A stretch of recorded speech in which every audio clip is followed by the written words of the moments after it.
The Metamorphosis. Written by Franz Kafka. Translated by Ian Johnston. Chapter 1. One morning. One morning, as Gregor Samsa was waking up from anxious dreams, he discovered that in bed he had been changed into a monstrous verminous bug. He lay on his armor-hard back and saw, as he lifted his head up a little, his brown, arched abdomen divided up into rigid bow-like sections. From this height the blanket, just about ready to slide off completely, could hardly stay in place. His numerous legs, pitifully thin in comparison to the rest of his circumference, flickered helplessly before his eyes. What's happened to me, he thought. It was no dream. His room, a proper room for a human being only somewhat too small, lay quietly between the four well-known walls. Above the table on which an unpacked collection of sample cloth goods was spread out, Samsa was a traveling salesman, hung the picture which he had cut out of an illustrated magazine a little while ago and set in a pretty gilt frame. It was a picture of a woman with a fur hat and a fur boa.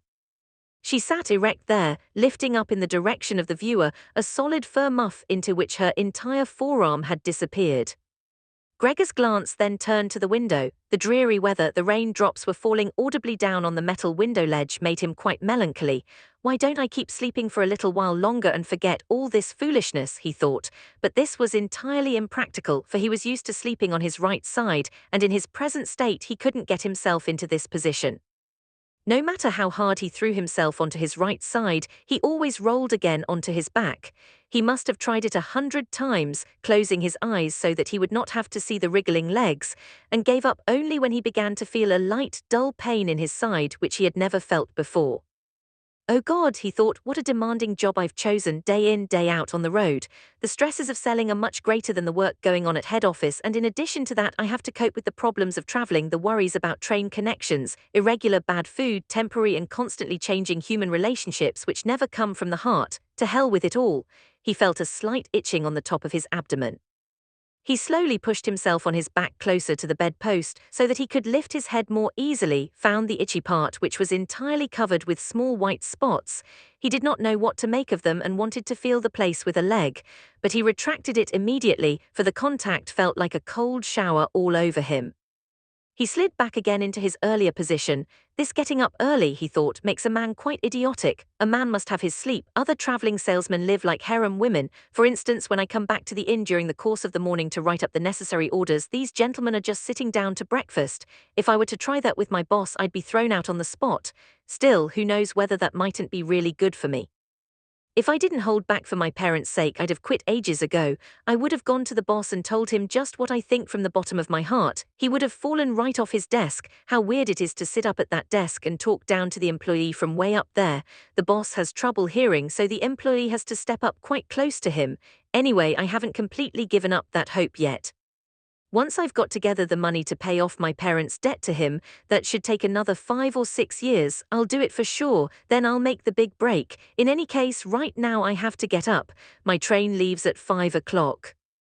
He looked over at the alarm clock ticking away by the chest of drawers. Good God, he thought, it was 6:30 and the hands were going quietly on. It was past the half hour, already nearly 1:45. Could the alarm have failed to ring? One saw from the bed that it was properly set for 4 o'clock. Certainly it had rung. Yes, but was it possible to sleep through that noise which made the furniture shake? Now it's true he'd not slept quietly, but evidently he'd slept all the more deeply. Still, what should he do now? The next train left at 7 o'clock. To catch that one he would have to go in a mad rush. The sample collection wasn't packed up yet and he really didn't feel particularly fresh and active, and even if he caught the train there was no avoiding a blow-up with the boss because the firm's errand boy would have waited for the 5 o'clock train and reported the news of his absence long ago. He was the boss's minion without backbone or intelligence. Well then, what if he reported in sick? But that would be extremely embarrassing and suspicious, because during his 5 years' service Gregor hadn't been sick even once. The boss would certainly come with the doctor from the health insurance company and would reproach his parents for their lazy son and cut short all objections with the insurance doctor's comments. For him, everyone was completely healthy but really lazy about work. And besides, would the doctor in this case be totally wrong? Apart from a really excessive drowsiness after the long sleep, Gregor in fact felt quite well and even had a really strong appetite. As he was thinking all this over in the greatest haste, without being able to make the decision to get out of bed, the alarm clock was indicating exactly 7:15. There was a cautious knock on the door by the head of the bed. Gregor, a voice called. It was his mother. It's 7:15. Don't you want to be on your way? The soft voice. Gregor was startled when he heard his voice answering. It was clearly and unmistakably his earlier voice, but in it was intermingled as if from below an irrepressibly painful squeaking, which left the words positively distinct only in the first moment and distorted them in the reverberation, so that one didn't know if one had heard correctly. Gregor wanted to answer in detail and explain everything, but in these circumstances he confined himself to saying, "Yes, yes, thank you, mother, I'm getting up right away." Because of the wooden door, the change in Gregor's voice was not really noticeable outside, so his mother calmed down with this explanation and shuffled off. However, as a result of the short conversation, the other family members became aware that Gregor was unexpectedly still at home, and already his father was knocking on one side door weakly but with his fist. "Gregor, Gregor," he called out, "what's going on?" And after a short while he urged him on again in a deeper voice, "Gregor, Gregor." At the other side door, however, his sister knocked lightly. "Gregor, are you all right? Do you need anything?" Gregor directed answers in both directions. "I'll be ready right away." He made an effort with the most careful articulation and by inserting long pauses between the individual words to remove everything remarkable from his voice. His father turned back to his breakfast. However, the sister whispered, "Gregor, open the door, I beg you." Gregor had no intention of opening the door, but congratulated himself on his precaution, acquired from traveling, of locking all doors during the night, even at home. First he wanted to stand up quietly and undisturbed, get dressed, above all have breakfast and only then consider further action, for he noticed this clearly by thinking things over in bed he would not reach a reasonable conclusion. He remembered that he had already often felt a light pain or other in bed, perhaps the result of an awkward lying position which later turned out to be purely imaginary when he stood up, and he was eager to see how his present fantasies would gradually dissipate. That the change in his voice was nothing other than the onset of a real chill, an occupational illness of commercial travelers, of that he had not the slightest doubt. It was very easy to throw aside the blanket. He needed only to push himself up a little and it fell by itself, but to continue was difficult, particularly because he was so unusually wide. He needed arms and hands to push himself upright.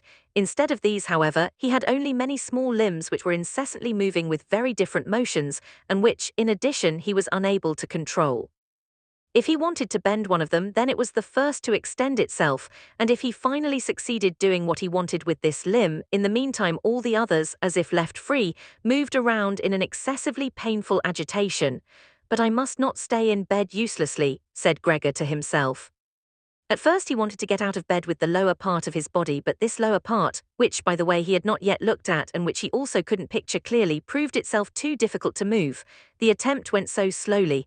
When, having become almost frantic, he finally hurled himself forward with all his force and without thinking, he chose his direction incorrectly and he hit the lower bedpost hard. The violent pain he felt revealed to him that the lower part of his body was at the moment probably the most sensitive.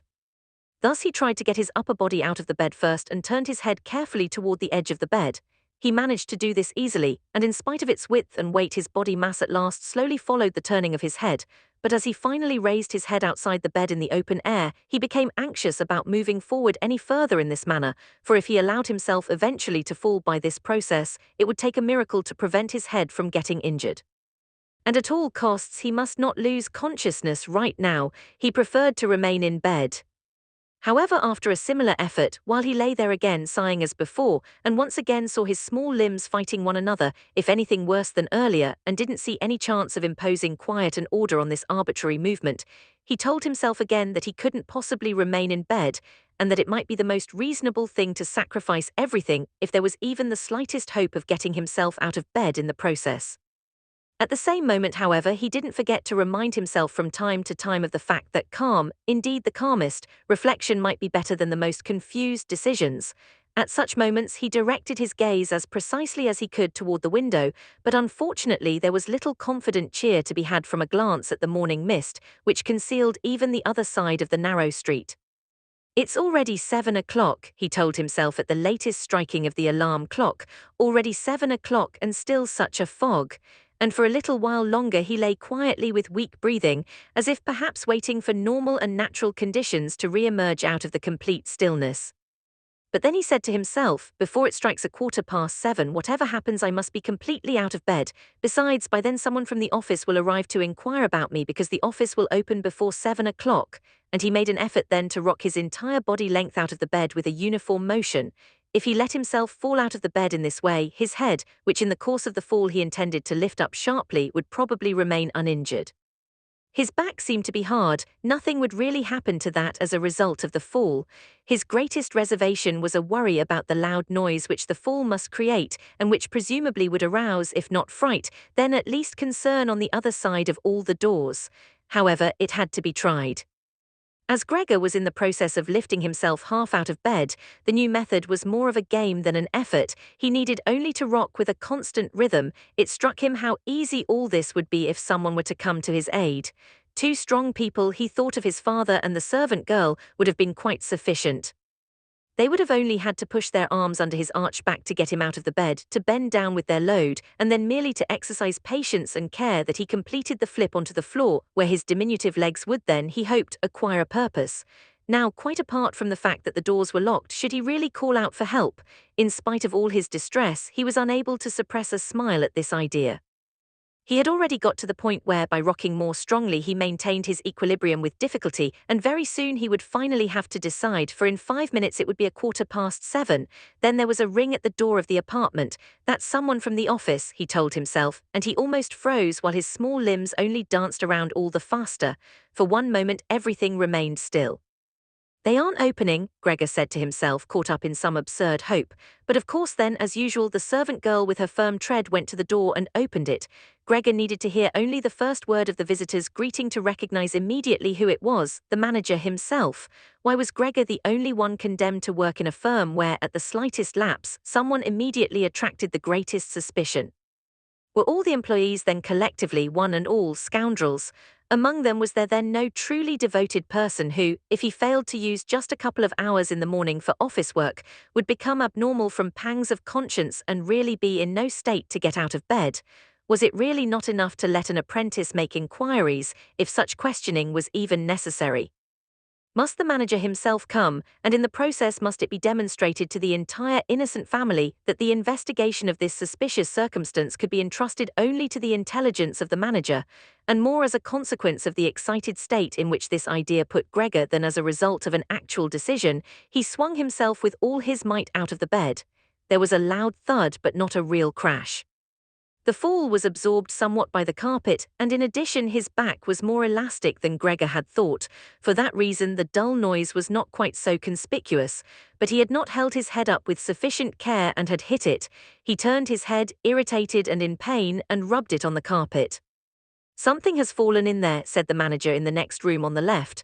Gregor tried to imagine to himself whether anything similar to what was happening to him today could have also happened at some point to the manager. At least one had to concede the possibility of such a thing.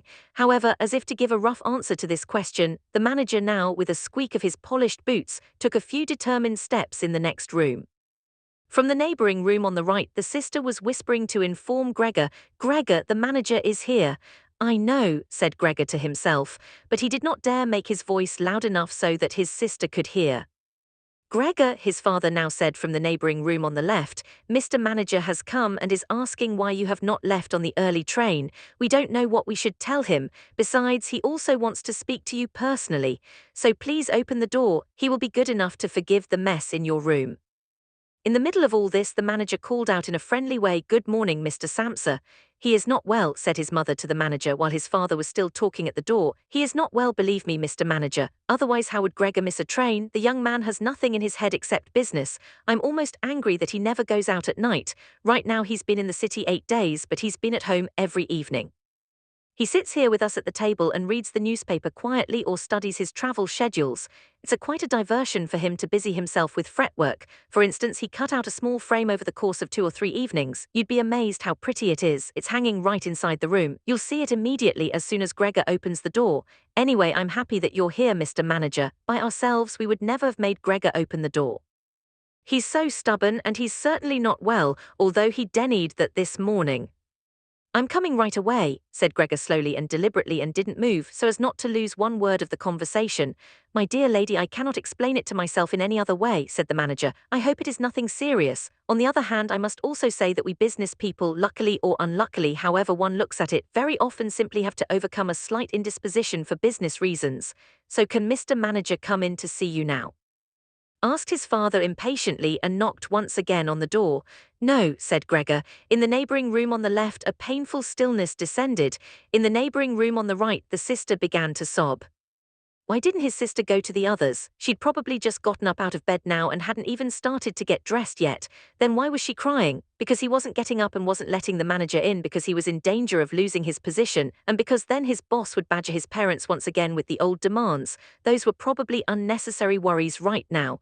Gregor was still here and wasn't thinking at all about abandoning his family.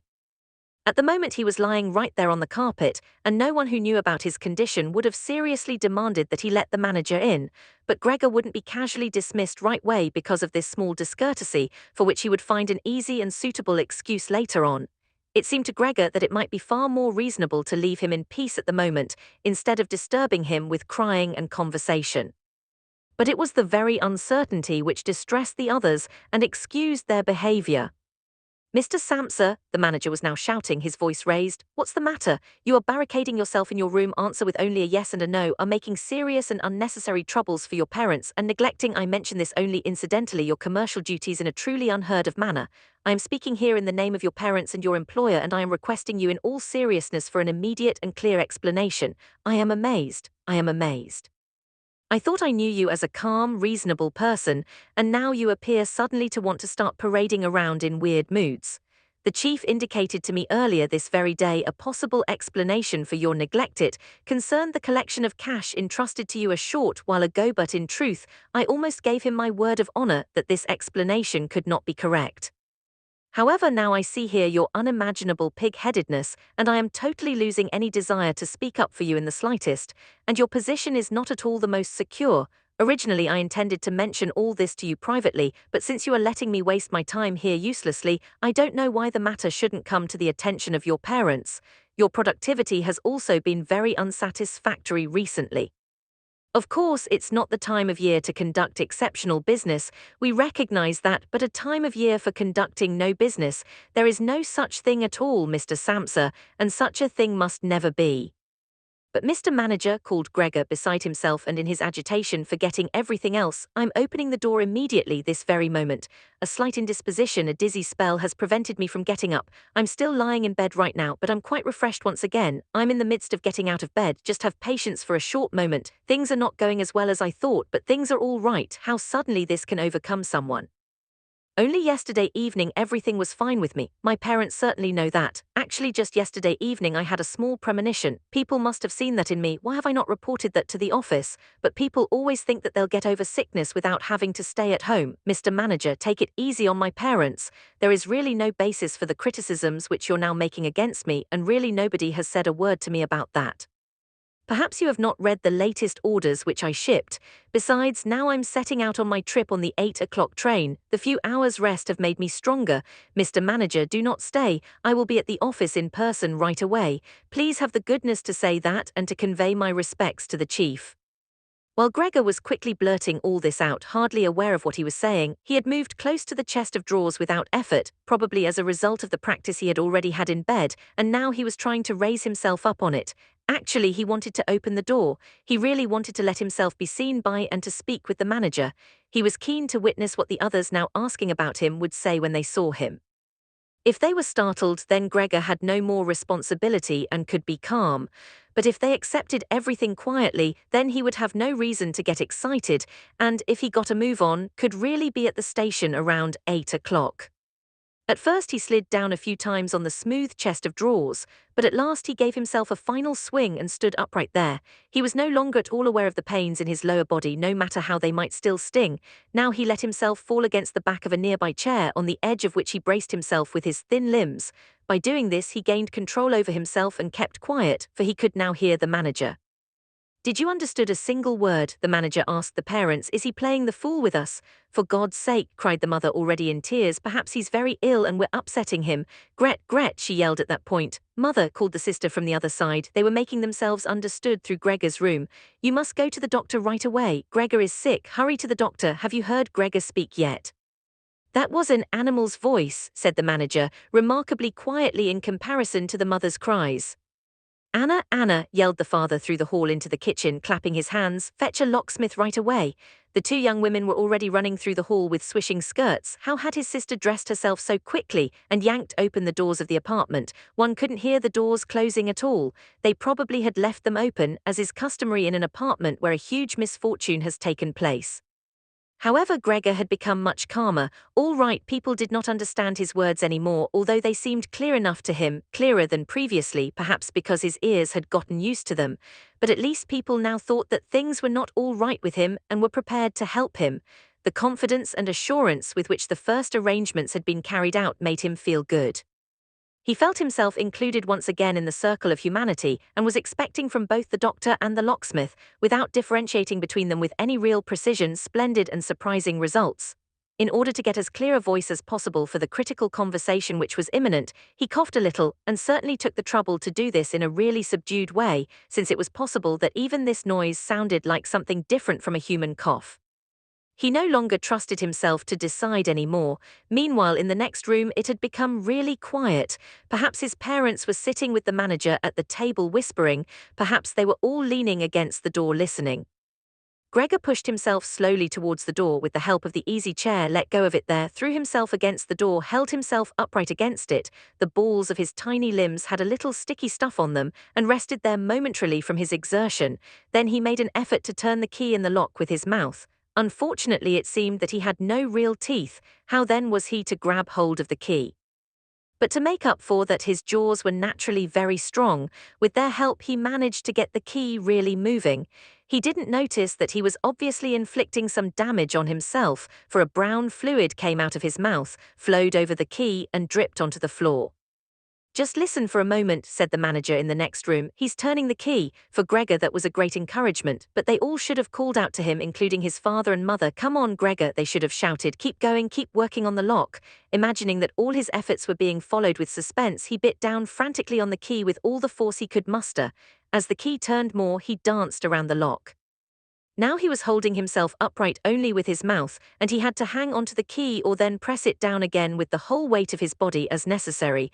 The quite distinct click of the lock as it finally snapped really woke Gregor up. Breathing heavily, he said to himself, "So I didn't need the locksmith," and he set his head against the door handle to open the door completely. Because he had to open the door in this way, it was already open very wide without him yet being really visible. He first had to turn himself slowly around the edge of the door, very carefully, of course, if he didn't want to fall awkwardly on his back right at the entrance into the room. He was still preoccupied with this difficult movement and had no time to pay attention to anything else when he heard the manager exclaim a loud "Oh." It sounded like the wind whistling, and now he saw him, nearest to the door, pressing his hand against his open mouth and moving slowly back, as if an invisible constant force was pushing him away. His mother, in spite of the presence of the manager, she was standing here with her hair sticking up on end, still a mess from the night, was looking at his father with her hands clasped. She then went 2 steps towards Gregor and collapsed right in the middle of her skirts, which were spread out all around her, her face sunk on her breast, completely concealed. His father clenched his fist with a hostile expression, as if he wished to push Gregor back into his room, then looked uncertainly around the living room, covered his eyes with his hands, and cried so that his mighty breast shook.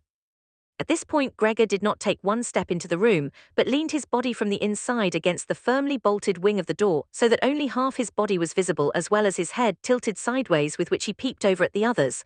Meanwhile, it had become much brighter.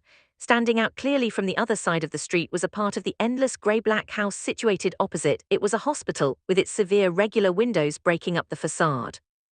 The rain was still coming down, but only in large individual drops, visibly and firmly thrown down one by one onto the ground. The breakfast dishes were standing piled around on the table, because for his father breakfast was the most important meal time in the day, which he prolonged for hours by reading various newspapers. Directly across on the opposite wall hung a photograph of Gregor from the time of his military service. It was a picture of him as a lieutenant, as he, smiling and worry-free with his hand on his sword, demanded respect for his bearing and uniform. The door to the hall was ajar, and since the door to the apartment was also open, one could see out into the landing of the apartment and the start of the staircase going down. "Now," said Gregor, well aware that he was the only one who had kept his composure, I'll get dressed right away, pack up the collection of samples and set off. You'll allow me to set out on my way, will you not? You see, Mr. Manager, I am not pig-headed and I am happy to work. Traveling is exhausting, but I couldn't live without it. Where are you going, Mr. Manager? To the office? Really? Will you report everything truthfully?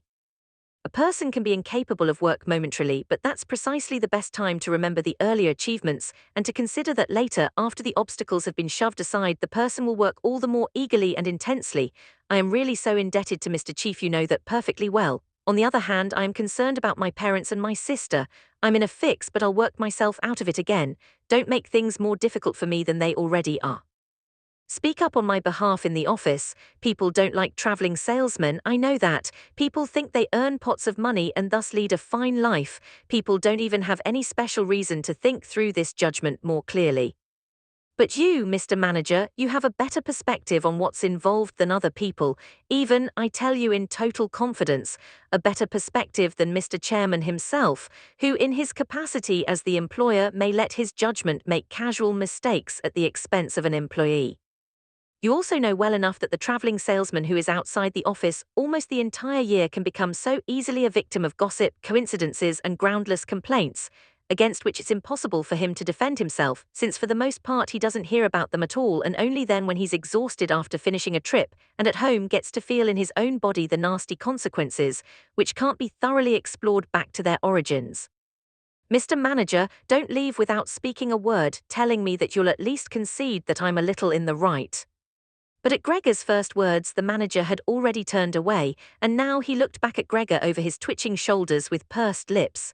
During Gregor's speech, he was not still for a moment but kept moving away towards the door without taking his eyes off Gregor, but really gradually, as if there was a secret ban on leaving the room.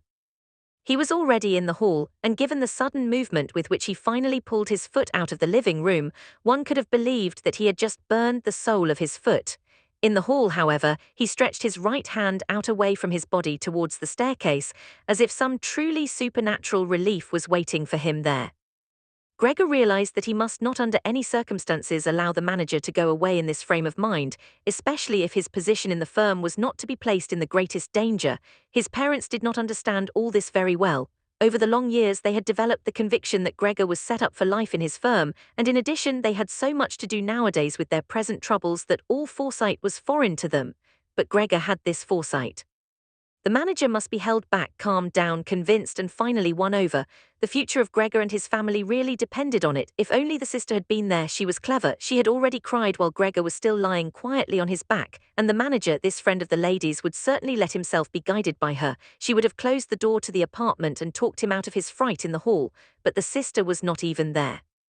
Gregor must deal with it himself. Without thinking that as yet he didn't know anything about his present ability to move and that his speech possibly, indeed probably, had once again not been understood, he left the wing of the door, pushed himself through the opening and wanted to go over to the manager, who was already holding tight onto the handrail with both hands on the landing in a ridiculous way. But as he looked for something to hold on to, with a small scream Gregor immediately fell down onto his numerous little legs. Scarcely had this happened, when he felt for the first time that morning a general physical well-being. The small limbs had firm floor under them, they obeyed perfectly, as he noticed to his joy, and strove to carry him forward in the direction he wanted. Right away he believed that the final amelioration of all his suffering was immediately at hand. But at the very moment when he lay on the floor rocking in a restrained manner quite close and directly across from his mother, who had apparently totally sunk into herself, she suddenly sprang right up with her arms spread far apart and her fingers extended and cried out, "Help, for God's sake, help!" She held her head bowed down as if she wanted to view Gregor better but ran senselessly back, contradicting that gesture, forgetting that behind her stood the table with all the dishes on it. When she reached the table, she sat down heavily on it, as if absent-mindedly, and did not appear to notice at all that next to her coffee was pouring out onto the carpet, in a full stream from the large overturned container. "Mother, mother," said Gregor quietly and looked over towards her. The manager momentarily had disappeared completely from his mind. At the sight of the flowing coffee, Gregor couldn't stop himself snapping his jaws in the air a few times. At that his mother screamed all over again, hurried from the table and collapsed into the arms of his father, who was rushing towards her. But Gregor had no time right now for his parents. The manager was already on the staircase. His chin level with the banister, the manager looked back for the last time. Gregor took an initial movement to catch up to him if possible, but the manager must have suspected something because he made a leap down over a few stairs and disappeared, still shouting, "Huh!" The sound echoed throughout the entire stairwell. Now, unfortunately, this flight of the manager also seemed to bewilder his father completely. Earlier he had been relatively calm, for instead of running after the manager himself, or at least not hindering Gregor from his pursuit, with his right hand he grabbed hold of the manager's cane, which he had left behind with his hat and overcoat on a chair. With his left hand, his father picked up a large newspaper from the table and, stamping his feet on the floor, he set out to drive Gregor back into his room by waving the cane and the newspaper. No request of Gregor's was of any use, no request would even be understood. No matter how willing he was to turn his head respectfully, his father just stomped all the harder with his feet. Across the room from him, his mother had pulled open a window in spite of the cool weather, and leaning out with her hands on her cheeks, she pushed her face far outside the window. Between the alley and the stairwell, a strong draft came up, the curtains on the window flew around, the newspapers on the table swished, and individual sheets fluttered down over the floor. The father relentlessly pressed forward, pushing out sibilants like a wild man. Now Gregor had no practice at all in going backwards, it was really very slow going. If Gregor only had been allowed to turn himself around, he would have been in his room right away, but he was afraid to make his father impatient by the time-consuming process of turning around, and each moment he faced the threat of a mortal blow on his back or his head from the cane in his father's hand. Finally, Gregor had no other option, for he noticed with horror that he did not understand yet how to maintain his direction going backwards. And so he began, amid constantly anxious sideways glances in his father's direction, to turn himself around as quickly as possible, although in truth this was only done very slowly. Perhaps his father noticed his good intentions, for he did not disrupt Gregor in this motion, but with the tip of the cane from a distance, he even directed Gregor's rotating movement here and there. If only his father had not hissed so unbearably, because of that Gregor totally lost his head. He was already almost totally turned around when, always with this hissing in his ear, he just made a mistake and turned himself back a little. But when he finally was successful in getting his head in front of the door opening, it became clear that his body was too wide to go through any further. Naturally, his father, in his present mental state, had no idea of opening the other wing of the door a bit to create a suitable passage for Gregor to get through. His single fixed thought was that Gregor must get into his room as quickly as possible. He would never have allowed the elaborate preparations that Gregor required to orient himself and thus perhaps get through the door. On the contrary, as if there were no obstacle and with a peculiar noise, he now drove Gregor forwards. Behind Gregor, the sound at this point was no longer like the voice of only a single father. Now it was really no longer a joke, and Gregor forced himself, come what might, into the door. One side of his body was lifted up. He lay at an angle in the door opening. His one flank was sore with the scraping. On the white door, ugly blotches were left. Soon he was stuck fast and would have not been able to move any more on his own. The tiny legs on one side hung twitching in the air above, and the ones on the other side were pushed painfully into the floor. Then his father gave him one really strong, liberating push from behind, and he scurried, bleeding severely, far into the interior of his room. The door was slammed shut with the cane, and finally it was quiet. Chapter 2. It was not until Gregor first woke up from his heavy swoon-like sleep in the evening twilight. He would certainly have woken up soon afterwards without any disturbance, for he felt himself sufficiently rested and wide awake, although it appeared to him as if a hurried step and a cautious closing of the door to the hall had aroused him. Light from the electric street lamps lay pale here and there on the ceiling and on the higher parts of the furniture, but underneath around Gregor it was dark. He pushed himself slowly toward the door, still groping awkwardly with his feelers, which he now learned to value for the first time, to check what was happening there. His left side seemed one single long, unpleasantly stretched scar, and he really had to hobble on his 2 rows of legs. In addition, one small leg had been seriously wounded in the course of the morning incident. It was almost a miracle that only one had been hurt and dragged lifelessly behind. By the door he first noticed what had really lured him there. It was the smell of something to eat. A bowl stood there filled with sweetened milk in which swam tiny pieces of white bread.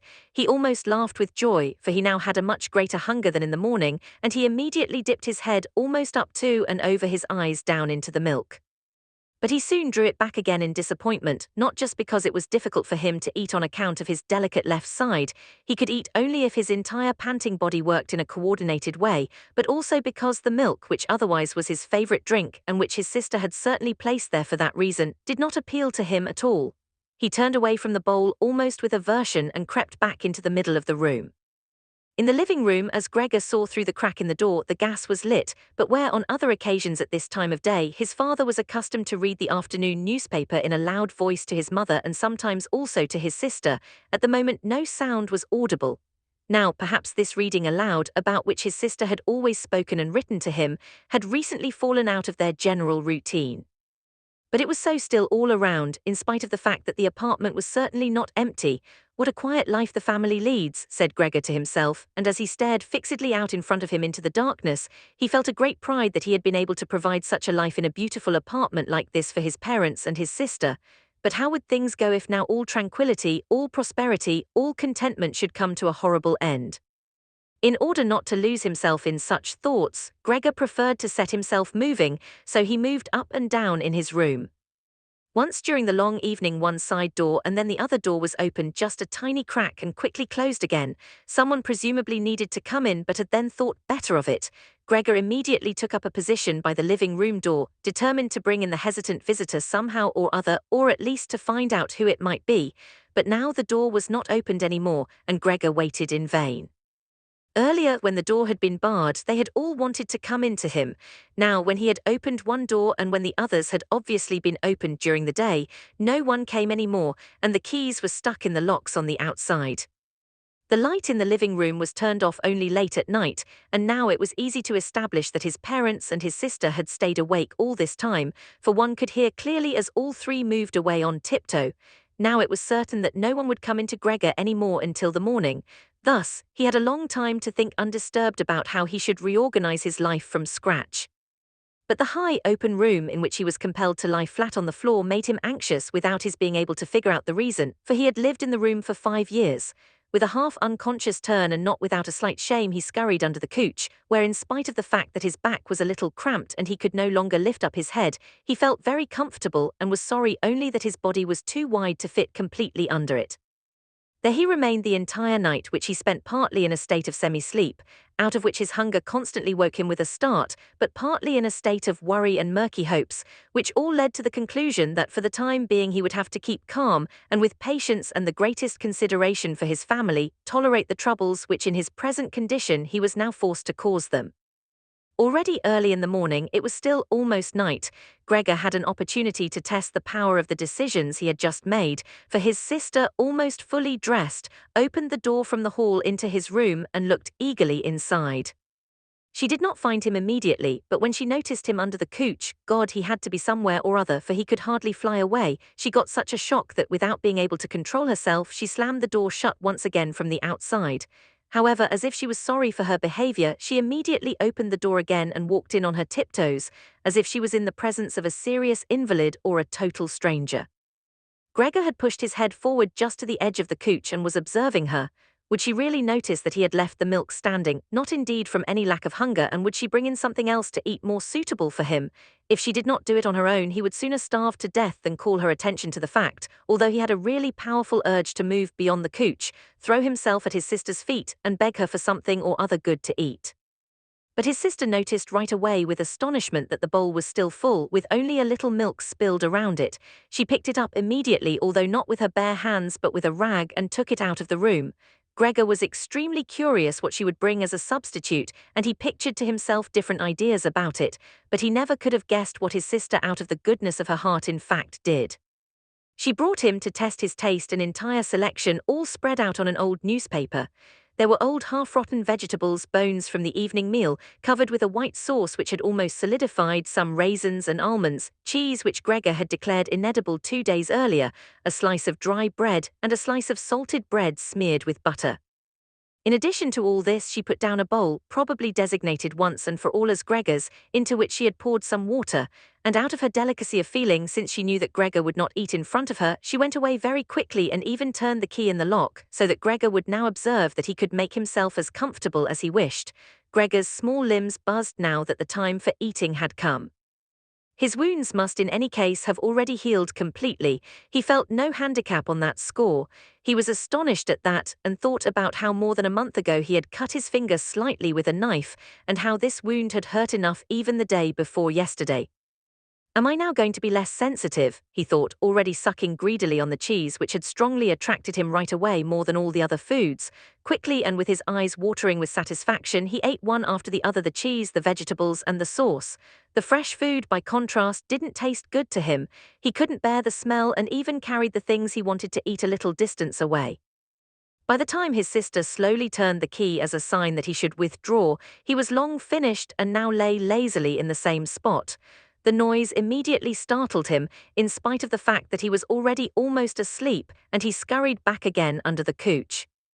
But it cost him great self-control to remain under the couch, even for the short time his sister was in the room, because his body had filled out somewhat on account of the rich meal, and in the narrow space there he could scarcely breathe.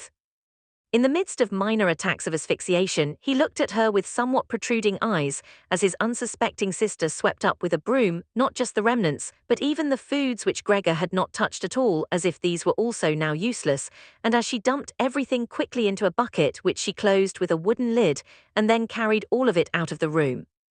She had hardly turned around before Gregor had already dragged himself out from the couch, stretched out, and let his body expand. In this way Gregor got his food every day, once in the morning when his parents and the servant girl were still asleep, and a second time after the common noon meal, for his parents were as before asleep then for a little while, and the servant girl was sent off by his sister on some errand or other. They certainly would not have wanted Gregor to starve to death, but perhaps they could not have endured finding out what he ate other than by hearsay. Perhaps his sister wanted to spare them what was possibly only a small grief, for they were really suffering quite enough already. What sorts of excuses people had used on that first morning to get the doctor and the locksmith out of the house Gregor was completely unable to ascertain. Since they could not understand him, no one, not even his sister, thought that he might be able to understand others, and thus, when his sister was in her room, he had to be content with listening now and then to her sighs and invocations to the saints. Only later, when she had grown somewhat accustomed to everything, naturally there could never be any talk of her growing completely accustomed to it. Gregor sometimes caught a comment which was intended to be friendly or could be interpreted as such. Well, today it tasted good to him, she said, if Gregor had really cleaned up what he had to eat, whereas in the reverse situation, which gradually repeated itself more and more frequently, she used to say sadly, now everything has stopped again. But while Gregor could get no new information directly, he did hear a good deal from the room next door, and as soon as he heard voices, he scurried right away to the appropriate door and pressed his entire body against it. In the early days especially, there was no conversation which was not concerned with him in some way or other, even if only in secret. For 2 days at all meal times, discussions on that subject could be heard on how people should now behave, but they also talked about the same subject in the times between meals, for there were always at least 2 family members at home, since no one really wanted to remain in the house alone, and people could not under any circumstances leave the apartment completely empty. In addition, on the very first day, the servant girl, it was not completely clear what and how much she knew about what had happened, on her knees had begged his mother to let her go immediately, and when she said goodbye about 15 minutes later, she thanked them for the dismissal with tears in her eyes, as if she was receiving the greatest favor which people had shown her there, and without anyone demanding it from her, she swore a fearful oath not to betray anyone, not even the slightest bit. Now his sister had to team up with his mother to do the cooking, although that didn't create much trouble because people were eating almost nothing. Again and again Gregor listened as one of them vainly invited another one to eat and received no answer other than "thank you, I've had enough," or something like that, and perhaps they had stopped having anything to drink too. His sister often asked his father whether he wanted to have a beer and gladly offered to fetch it herself, and when his father was silent, she said, in order to remove any reservations he might have, that she could send the caretaker's wife to get it. But then his father finally said a resounding no, and nothing more would be spoken about it. Already during the first day his father laid out all the financial circumstances and prospects to his mother and to his sister as well. From time to time he stood up from the table and pulled out of the small lockbox salvaged from his business, which had collapsed 5 years previously, some document or other or some notebook. The sound was audible as he opened up the complicated lock, and after removing what he was looking for, locked it up again. These explanations by his father were, in part, the first enjoyable thing that Gregor had the chance to listen to since his imprisonment. He had thought that nothing at all was left over for his father from that business. At least his father had told him nothing to contradict that view, and Gregor in any case hadn't asked him about it. At the time, Gregor's only concern had been to use everything he had in order to allow his family to forget as quickly as possible the business misfortune, which had brought them all into a state of complete hopelessness. And so at that point he'd started to work with a special intensity, and from an assistant had become, almost overnight, a traveling salesman who naturally had entirely different possibilities for earning money and whose successes at work were converted immediately into the form of cash commissions, which could be set out on the table at home in front of his astonished and delighted family. Those had been beautiful days, and they had never come back afterwards, at least not with the same splendor, in spite of the fact that Gregor later earned so much money that he was in a position to bear the expenses of the entire family, costs which he in fact did bear. They had become quite accustomed to it, both the family and Gregor as well. They took the money with thanks and he happily surrendered it, but the special warmth was no longer present. Only the sister had remained still close to Gregor, and it was his secret plan to send her next year to the conservatory, regardless of the great expense which that necessarily involved and which would be made up in other ways. In contrast to Gregor, she loved music very much and knew how to play the violin charmingly. Now and then during Gregor's short stays in the city, the conservatory was mentioned in conversations with his sister, but always only as a beautiful dream, whose realization was unimaginable, and their parents never listened to these innocent expectations with pleasure. But Gregor thought about them with scrupulous consideration and intended to explain the matter ceremoniously on Christmas Eve. In his present situation, such futile ideas went through his head, while he pushed himself right up against the door and listened. Sometimes in his general exhaustion he couldn't listen any more and let his head bang listlessly against the door, but he immediately pulled himself together, for even the small sound which he made by this motion was heard nearby and silenced everyone. "There he goes on again," said his father after a while, clearly turning towards the door, and only then would the interrupted conversation gradually be resumed again. Gregor found out clearly enough, for his father tended to repeat himself often in his explanations, partly because he had not personally concerned himself with these matters for a long time now, and partly also because his mother did not understand everything right away the first time, that in spite all bad luck, a fortune, although a very small one, was available from the old times, which the interest, which had not been touched, had in the intervening time gradually allowed to increase a little. Furthermore, in addition to this, the money which Gregor had brought home every month, he had kept only a few florins for himself, had not been completely spent, and had grown into a small capital amount. Gregor, behind his door, nodded eagerly, rejoicing over this unanticipated foresight and frugality. True, with this excess money, he could have paid off more of his father's debt to his employer, and the day on which he could be rid of this position would have been a lot closer, but now things were doubtless better the way his father had arranged them. At the moment, however, this money was not nearly sufficient to permit the family to live on the interest payments. Perhaps it would be enough to maintain the family for 1 or at most 2 years, that's all. Thus, it only added up to an amount which one should not really draw upon and which must be set aside for an emergency, but the money to live on had to be earned. Now, although his father was old, he was a healthy man who had not worked at all for 5 years and thus could not be counted on for very much. He had in these 5 years, the first holidays of his trouble-filled but unsuccessful life, put on a good deal of fat and thus had become really heavy. And should his old mother now perhaps work for money, a woman who suffered from asthma, for whom wandering through the apartment even now was a great strain, and who spent every second day on the sofa by the open window laboring for breath? Should his sister earn money, a girl who was still a 17-year-old child whose earlier lifestyle had been so very delightful that it had consisted of dressing herself nicely, sleeping in late, helping around the house, taking part in a few modest enjoyments, and above all playing the violin? When it came to talking about this need to earn money, at first Gregor went away from the door and threw himself on the cool leather sofa beside the door, for he was quite hot from shame and sorrow. Often he lay there all night long. He didn't sleep a moment and just scratched on the leather for hours at a time. He undertook the very difficult task of shoving a chair over to the window. Then he crept up on the window sill and, braced in the chair, leaned against the window to look out, obviously with some memory or other of the satisfaction which that used to bring him in earlier times. Actually, from day to day he perceived things with less and less clarity, even those a short distance away.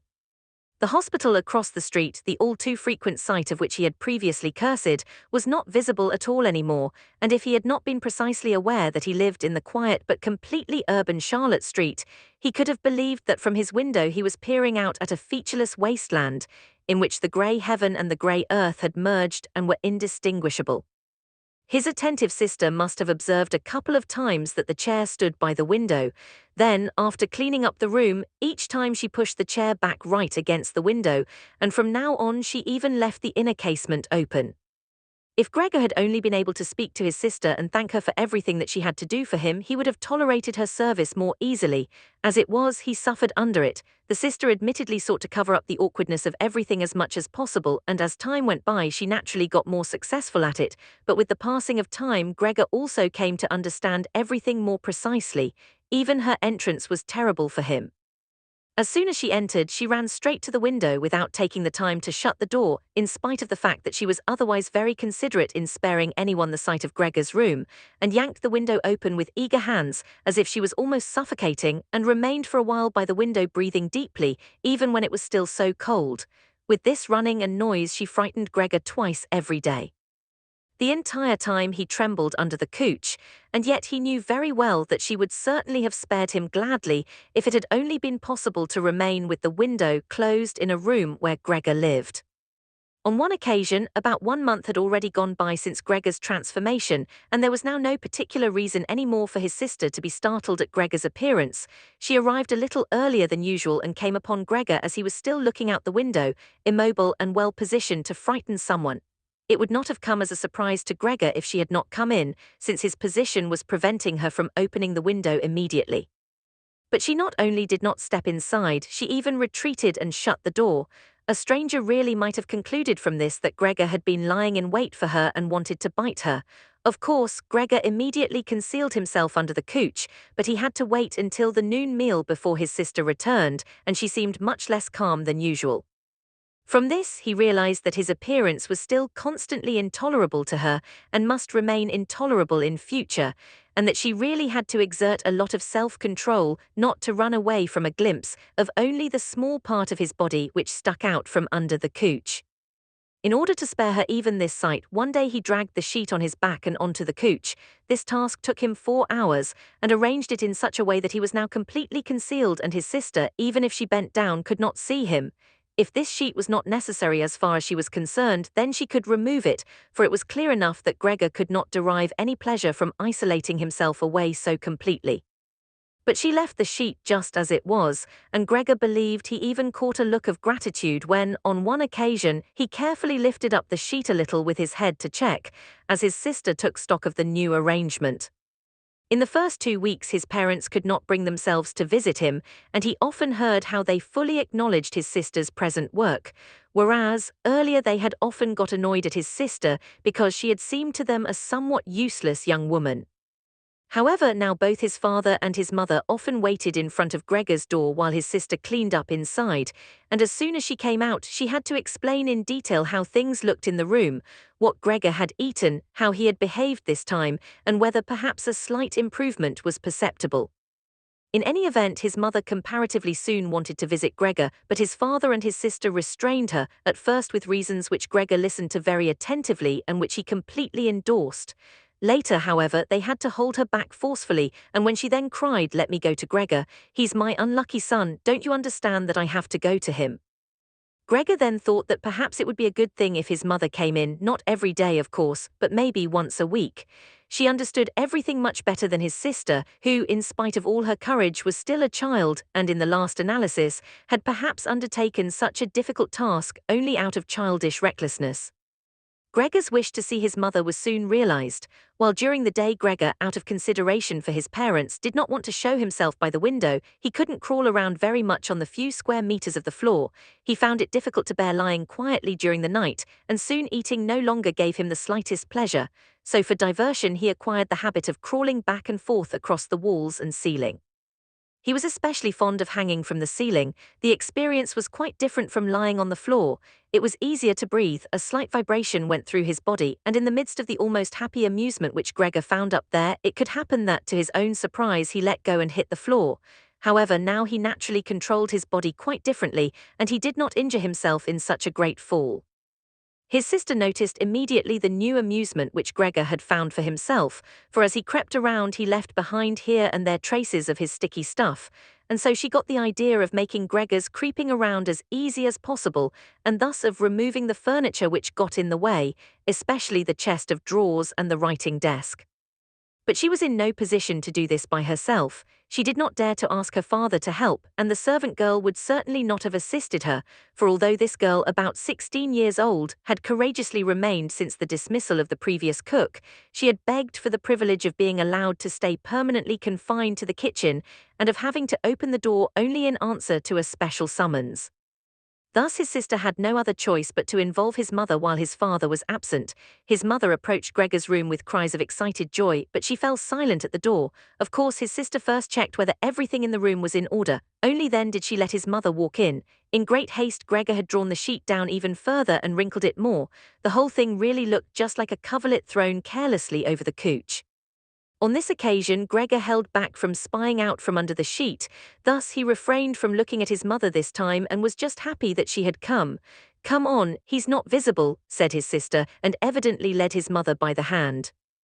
Now Gregor listened as these two weak women shifted the still heavy old chest of drawers from its position, and as his sister constantly took on herself the greater part of the work, without listening to the warnings of his mother, who was afraid that she would strain herself. The work lasted a long time.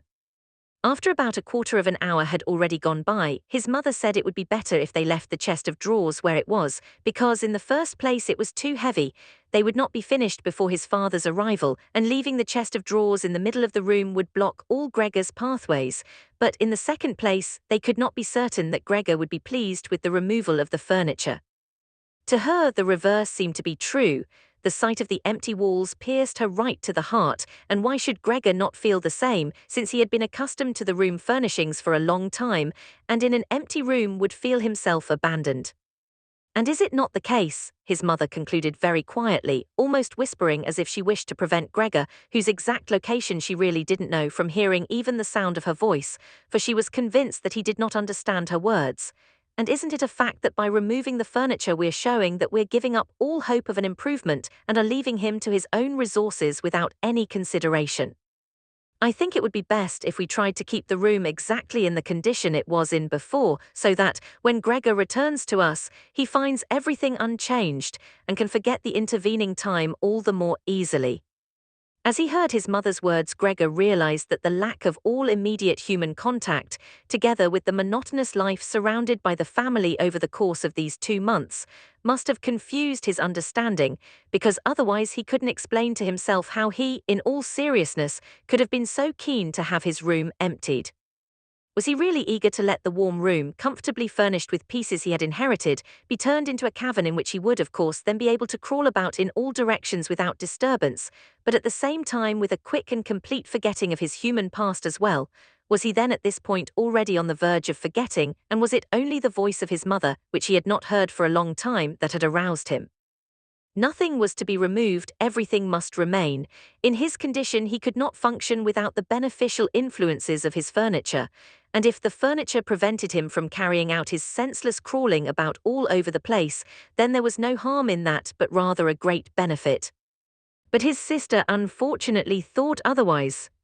She had grown accustomed, certainly not without justification, so far as the discussion of matters concerning Gregor was concerned, to act as an special expert with respect to their parents, and so now the mother's advice was for his sister sufficient reason to insist on the removal not only of the chest of drawers and the writing desk, which were the only items she had thought about at first, but also of all the furniture, with the exception of the indispensable couch.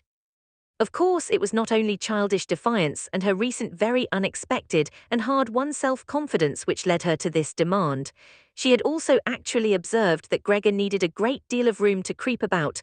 The furniture, on the other hand, as far as one could see, was not of the slightest use. But perhaps the enthusiastic sensibility of young women of her age also played a role.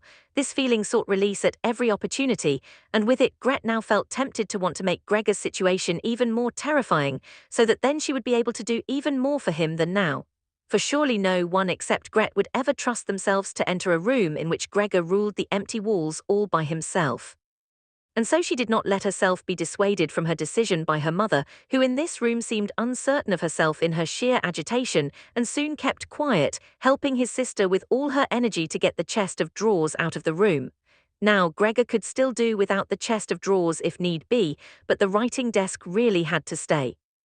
And scarcely had the women left the room with the chest of drawers groaning as they pushed it, when Gregor stuck his head out from under the sofa to take a look how he could intervene cautiously and with as much consideration as possible. But unfortunately it was his mother who came back into the room first, while Gret had her arms wrapped around the chest of drawers in the next room and was rocking it back and forth by herself, without moving it from its position. His mother was not used to the sight of Gregor. He could have made her ill, and so, frightened, Gregor scurried backwards right to the other end of the sofa, but he could no longer prevent the sheet from moving forward a little. That was enough to catch his mother's attention. She came to a halt, stood still for a moment, and then went back to Gret.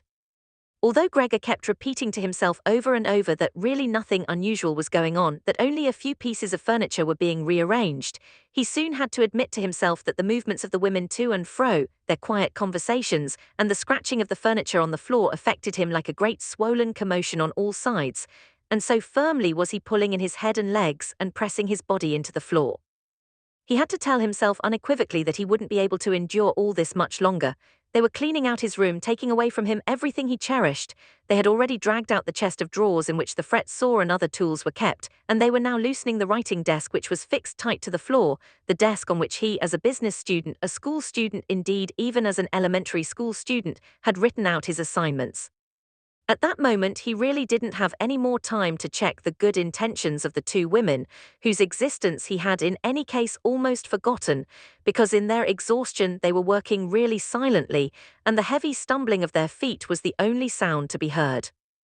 And so he scuttled out. The women were just propping themselves up on the writing desk in the next room in order to take a breather, changing the direction of his path 4 times. He really didn't know what he should rescue first. Then he saw hanging conspicuously on the wall, which was otherwise already empty, the picture of the woman dressed in nothing but fur.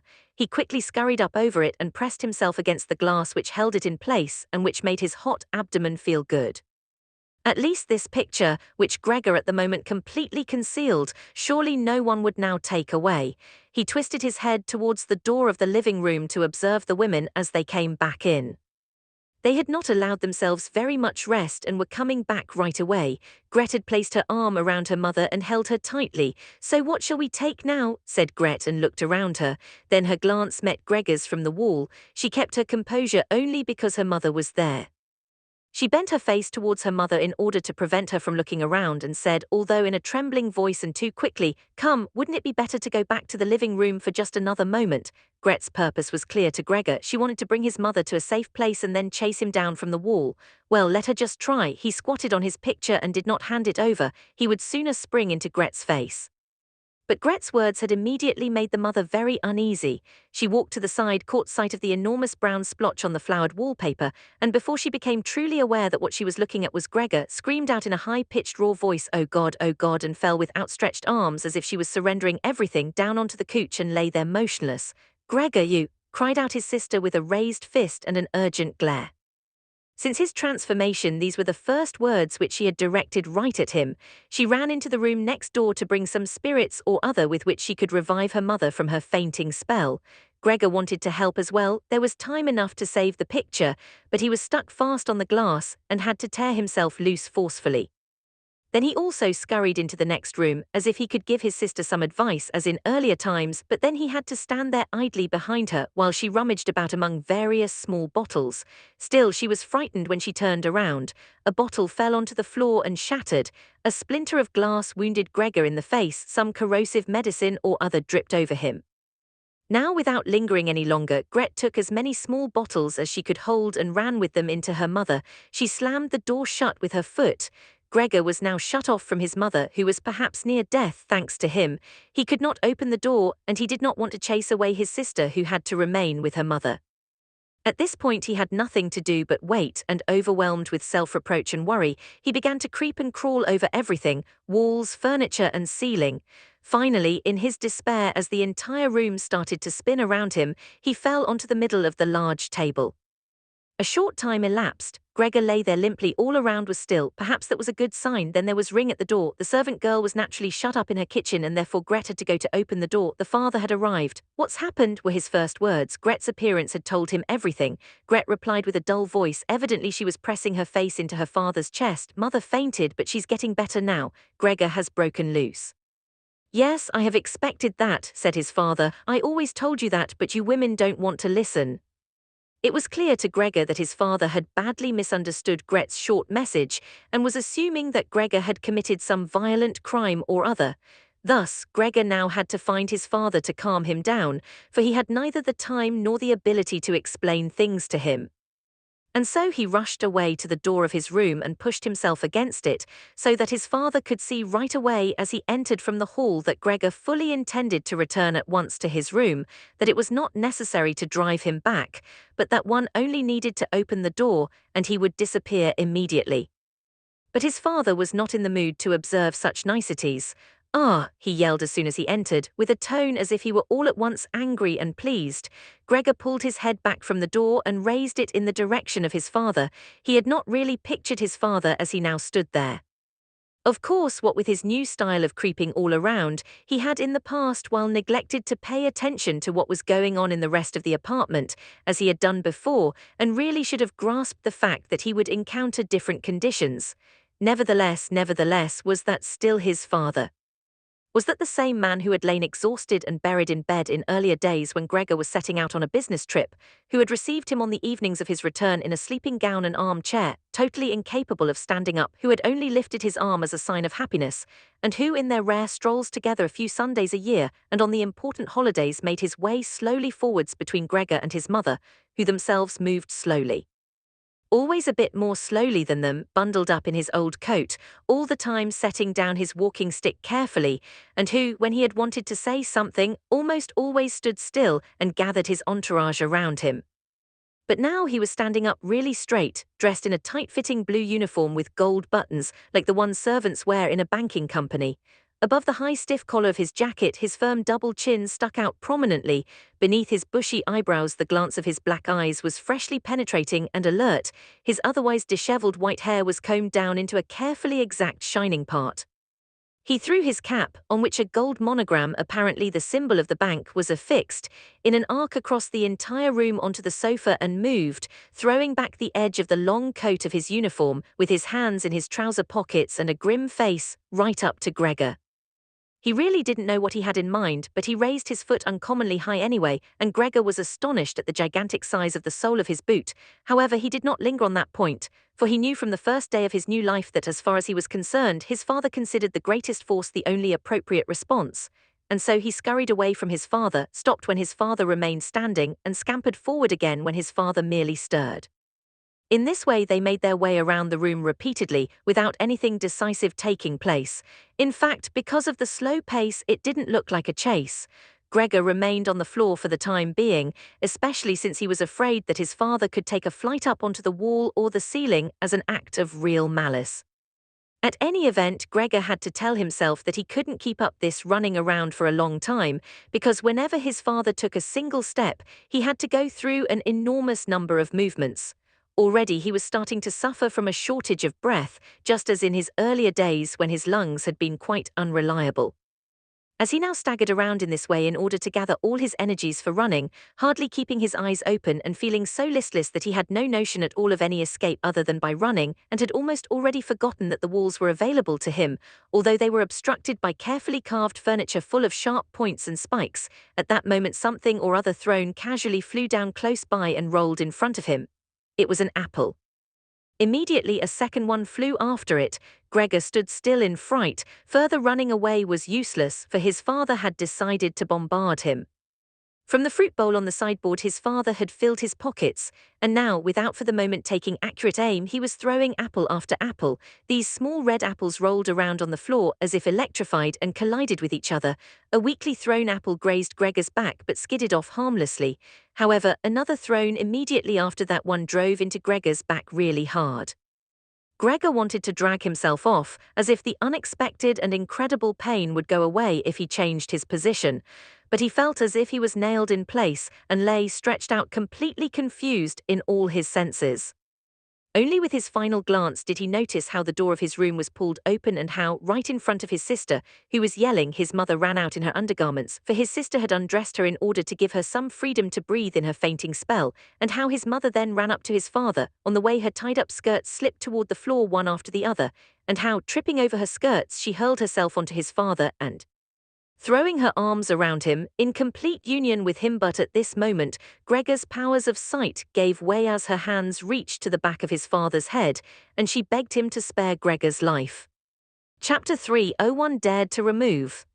Gregor's serious wound, from which he suffered for over a month, since no one ventured to remove the apple, it remained in his flesh as a visible reminder, seemed by itself to have reminded the father that, in spite of his present unhappy and hateful appearance, Gregor was a member of the family, something one should not treat as an enemy, and that it was, on the contrary, a requirement of family duty to suppress one's aversion and to endure nothing else, just endure. And if through his wound Gregor had now apparently lost for good his ability to move and for the time being needed many, many minutes to crawl across his room, like an aged invalid, so far as creeping up high was concerned, that was unimaginable. Nevertheless, for this worsening of his condition, in his opinion, he did get completely satisfactory compensation, because every day towards evening the door to the living room, which he was in the habit of keeping a sharp eye on even 1 or 2 hours beforehand, was opened so that he, lying down in the darkness of his room, invisible from the living room, could see the entire family at the illuminated table and listen to their conversation, to a certain extent with their common permission, a situation quite different from what had happened before. Of course, it was no longer the animated social interaction of former times, which Gregor in small hotel rooms had always thought about with a certain longing. When tired out, he had had to throw himself into the damp bedclothes. For the most part, what went on now was very quiet. After the evening meal, the father fell asleep quickly in his armchair. The mother and sister talked guardedly to each other in the stillness. Bent far over, the mother sewed fine undergarments for a fashion shop. The sister, who had taken on a job as a salesgirl in the evening, studied stenography and French, so as perhaps later to obtain a better position. Sometimes the father woke up and, as if he was quite ignorant that he had been asleep, said to the mother, "How long you have been sewing today," and went right back to sleep, while the mother and the sister smiled tiredly to each other. With a sort of stubbornness, the father refused to take off his servant's uniform even at home, and while his sleeping gown hung unused on the coat hook, the father dozed completely dressed in his place, as if he was always ready for his responsibility, and even here was waiting for the voice of his superior. As a result, in spite of all the care of the mother and sister, his uniform, which even at the start was not new, grew dirty, and Gregor looked, often for the entire evening, at this clothing, with stains all over it and with its gold buttons always polished, in which the old man, although very uncomfortable, slept peacefully nonetheless.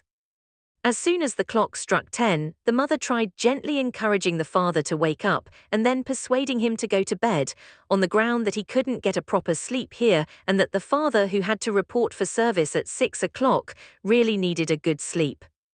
But in his stubbornness, which had gripped him since he had become a servant, he insisted always on staying even longer by the table, although he regularly fell asleep and then could only be prevailed upon with the greatest difficulty to trade his chair for the bed. No matter how much the mother and sister might at that point work on him with small admonitions, for a quarter of an hour he would remain shaking his head slowly, his eyes closed, without standing up. The mother would pull him by the sleeve and speak flattering words into his ear. The sister would leave her work to help her mother, but that would not have the desired effect on the father. He would settle himself even more deeply in his armchair. Only when the two women grabbed him under the armpits would he throw his eyes open, look back and forth at the mother and sister, and habitually say, "This is a life. This is the peace and quiet of my old age." And propped up by both women, he would heave himself up elaborately, as if for him it was the greatest trouble, allow himself to be led to the door by the women, wave them away there, and proceed on his own from there, while the mother quickly threw down her sewing implements, and the sister her pen, in order to run after the father and help him some more. In this overworked and exhausted family, who had time to worry any longer about Gregor more than was absolutely necessary, the household was constantly getting smaller. The servant girl was now let go. A huge bony cleaning woman with white hair flying all over her head came in the morning and evening to do the heaviest work. The mother took care of everything else in addition to her considerable sewing work. It even happened that various pieces of family jewelry, which previously the mother and sister had been overjoyed to wear on social and festive occasions, were sold, as Gregor found out in the evening from the general discussion of the prices they had fetched. But the greatest complaint was always that they could not leave this apartment, which was too big for their present means, since it was impossible to imagine how Gregor might be moved. But Gregor fully recognized that it was not just consideration for him which was preventing a move, for he could have been transporting easily in a suitable box with a few air holes. The main thing holding the family back from a change in living quarters was far more their complete hopelessness and the idea that they had been struck by a misfortune like no one else in their entire circle of relatives and acquaintances. What the world demands of poor people they now carried out to an extreme degree. The father bought breakfast to the petty officials at the bank, the mother sacrificed herself for the undergarments of strangers, the sister behind her desk was at the beck and call of customers, but the family's energies did not extend any further. And the wound in his back began to pain Gregor all over again when now mother and sister, after they had escorted the father to bed, came back, let their work lie, moved close together and sat cheek to cheek, and when his mother would now say, pointing to Gregor's room, "Close the door, Gret," and when Gregor was again in the darkness, while close by the women mingled their tears or quite dry-eyed stared at the table. Gregor spent his nights and days with hardly any sleep. Sometimes he thought that the next time the door opened he would take over the family arrangements just as he had earlier. In his imagination appeared again after a long time his employer and supervisor and the apprentices, the excessively spineless custodian, 2 or 3 friends from other businesses, a chambermaid from a hotel in the provinces, a loving fleeting memory, a female cashier from a hat shop whom he had seriously but too slowly courted. They all appeared mixed in with strangers or people he had already forgotten, but instead of helping him and his family they were all unapproachable. And he was happy to see them disappear. But then he was in no mood to worry about his family. He was filled with sheer anger over the wretched care he was getting, even though he couldn't imagine anything which he might have an appetite for. Still, he made plans about how he could take from the larder what he at all account deserved, even if he wasn't hungry. Without thinking any more about how they might be able to give Gregor special pleasure, the sister now kicked some food or other very quickly into his room in the morning and at noon before she ran off to her shop, and in the evening, quite indifferent to whether the food had perhaps only been tasted or, what happened most frequently, remained entirely undisturbed, she whisked it out with one sweep of her broom. The task of cleaning his room, which she now always carried out in the evening, could not be done any more quickly.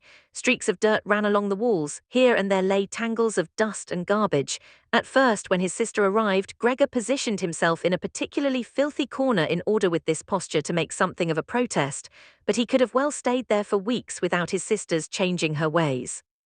In fact, she perceived the dirt as much as he did, but she had decided just to let it stay. In this business, with a touchiness which was quite new to her and which had generally taken over the entire family, she kept watch to see that the cleaning of Gregor's room remained reserved for her. Once his mother had undertaken a major cleaning of Gregor's room, which she had only completed successfully after using a few buckets of water, but the extensive dampness made Gregor sick and he lay supine, embittered and immobile on the couch. However, the mother's punishment was not delayed for long. For in the evening the sister had hardly observed the change in Gregor's room before she ran into the living room mightily offended, and in spite of her mother's hand lifted high in entreaty, broke out in a fit of crying. Her parents, the father had of course woken up with a start in his armchair, at first looked at her astonished and helpless, until they started to get agitated. Turning to his right, the father heaped reproaches on the mother that she was not to take over the cleaning of Gregor's room from the sister, and turning to his left, he shouted at the sister that she would no longer be allowed to clean Gregor's room ever again, while the mother tried to pull the father, beside himself in his excitement, into the bedroom. The sister, shaken by her crying fit, pounded on the table with her tiny fists, and Gregor hissed at all this, angry that no one thought about shutting the door and sparing him the sight of this commotion. But even when the sister, exhausted from her daily work, had grown tired of caring for Gregor as she had before, even then the mother did not have to come at all on her behalf, and Gregor did not have to be neglected, for now the cleaning woman was there. This old widow, who in her long life must have managed to survive the worst with the help of her bony frame, had no real horror of Gregor. Without being in the least curious, she had once by chance opened Gregor's door. At the sight of Gregor, who, totally surprised, began to scamper here and there, although no one was chasing him, she remained standing with her hands folded across her stomach staring at him. Since then she did not fail to open the door furtively a little every morning and evening to look in on Gregor. At first she also called him to her with words which she presumably thought were friendly, like "Come here for a bit, old dung beetle," or "Hey, look at the old dung beetle." Addressed in such a manner, Gregor answered nothing but remained motionless in his place, as if the door had not been opened at all. If only, instead of allowing this cleaning woman to disturb him uselessly whenever she felt like it, they had given her orders to clean up his room every day. One day in the early morning, a hard downpour, perhaps already a sign of the coming spring, struck the window panes. When the cleaning woman started up once again with her usual conversation, Gregor was so bitter that he turned towards her, as if for an attack, although slowly and weakly. But instead of being afraid of him, the cleaning woman merely lifted up a chair standing close by the door, and as she stood there with her mouth wide open, her intention was clear. She would close her mouth only when the chair in her hand had been thrown down on Gregor's back. "This goes no further, all right?" she asked, as Gregor turned himself around again, and she placed the chair calmly back in the corner. Gregor ate hardly anything anymore. Only when he chanced to move past the food which had been prepared did he, as a game, take a bit into his mouth, hold it there for hours, and generally spit it out again. At first he thought it might be his sadness over the condition of his room which kept him from eating, but he very soon became reconciled to the alterations in his room. People had grown accustomed to put into storage in his room things which they couldn't put anywhere else, and at this point there were many such things, now that they had rented one room of the apartment to 3 lodgers. These solemn gentlemen, all 3 had full beards, as Gregor once found out through a crack in the door, were meticulously intent on tidiness, not only in their own room but since they had now rented a room here, in the entire household and particularly in the kitchen. They simply did not tolerate any useless or shoddy stuff. Moreover, for the most part they had brought with them their own pieces of furniture, thus many items had become superfluous, and these were not really things one could sell or things people wanted to throw out. All these items ended up in Gregor's room, even the box of ashes and the garbage pail from the kitchen. The cleaning woman, always in a hurry, simply flung anything that was momentarily useless into Gregor's room. Fortunately, Gregor generally saw only the relevant object and the hand which held it. The cleaning woman perhaps was intending, when time and opportunity allowed, to take the stuff out again or to throw everything out all at once, but in fact the things remained lying there wherever they had ended up at the first throw, unless Gregor squirmed his way through the accumulation of junk and moved it. At first he was forced to do this because otherwise there was no room for him to creep around, but later he did it with a growing pleasure, although after such movements, tired to death and feeling wretched, he didn't budge for hours. Because the lodgers sometimes also took their evening meal at home in the common living room, the door to the living room stayed shut on many evenings, but Gregor had no trouble at all going without the open door. Already on many evenings when it was open he had not availed himself of it, but without the family noticing, was stretched out in the darkest corner of his room. However, once the cleaning woman had left the door to the living room slightly ajar, and it remained open even when the lodgers came in the evening and the lights were put on, they sat down at the head of the table where in earlier days the mother, the father and Gregor had eaten, unfolded their serviettes and picked up their knives and forks. The mother immediately appeared in the door with a dish of meat, and right behind her the sister with a dish piled high with potatoes. The food gave off a lot of steam. The gentlemen lodgers bent over the plate set before them, as if they wanted to check it before eating, and in fact the one who sat in the middle, for the other 2 he seemed to serve as the authority, cut off a piece of meat still on the plate, obviously to establish whether it was sufficiently tender and whether or not something should be shipped back to the kitchen. He was satisfied, and mother and sister, who had looked on in suspense, began to breathe easily and to smile. The family itself ate in the kitchen. In spite of that, before the father went into the kitchen, he came into the room and with a single bow, cap in hand, made a tour of the table. The lodgers rose up collectively and murmured something in their beards. Then, when they were alone, they ate almost in complete silence. It seemed odd to Gregor that out of all the many different sorts of sounds of eating, what was always audible was their chewing teeth, as if by that Gregor should be shown that people needed their teeth to eat and that nothing could be done even with the most handsome toothless jawbone. "I really do have an appetite," Gregor said to himself sorrowfully, "but not for these things. How these lodgers stuff themselves, and I am dying." On this very evening the violin sounded from the kitchen. Gregor didn't remember hearing it all through this period. The lodgers had already ended their night meal, the middle one had pulled out a newspaper and had given each of the other 2 a page, and they were now leaning back reading and smoking. When the violin started playing, they became attentive, got up, and went on tiptoe to the hall door, at which they remained standing pressed up against one another. They must have been audible from the kitchen because the father called out, "Perhaps the gentlemen don't like the playing, it can be stopped at once." "On the contrary," stated the lodger in the middle, "might the young woman not come into us and play in the room here where it is really much more comfortable and cheerful?" "Oh, thank you," cried out the father as if he were the one playing the violin. The men stepped back into the room and waited. Soon the father came with the music stand, the mother with the sheet music, and the sister with the violin. The sister calmly prepared everything for the recital. The parents, who had never previously rented a room and therefore exaggerated their politeness to the lodgers, dared not sit on their own chairs. The father leaned against the door, his right hand stuck between two buttons of his buttoned-up uniform. The mother, however, accepted a chair offered by one lodger. Since she left the chair sit where the gentleman had chanced to put it, she sat to one side in a corner. The sister began to play. The father and mother, one on each side, followed attentively the movements of her hands. Attracted by the playing, Gregor had ventured to advance a little further forward, and his head was already in the living room. He scarcely wondered about the fact that recently he had had so little consideration for the others. Earlier, this consideration had been something he was proud of. And for that very reason he would have had at this moment more reason to hide away, because as a result of the dust which lay all over his room and flew around with the slightest movement, he was totally covered in dirt. On his back and his sides he carted around with him dust, threads, hair, and remnants of food. His indifference to everything was much too great for him to lie on his back and scour himself on the carpet, as he often had done earlier during the day. In spite of his condition, he had no timidity about inching forward a bit on the spotless floor of the living room. In any case, no one paid him any attention. The family was all caught up in the violin playing. The lodgers, by contrast, who for the moment had placed themselves, hands in their trouser pockets, behind the music stand much too close to the sister so that they could all see the sheet music, something that must certainly bother the sister, soon drew back to the window, conversing in low voices with bowed heads, where they then remained, worriedly observed by the father.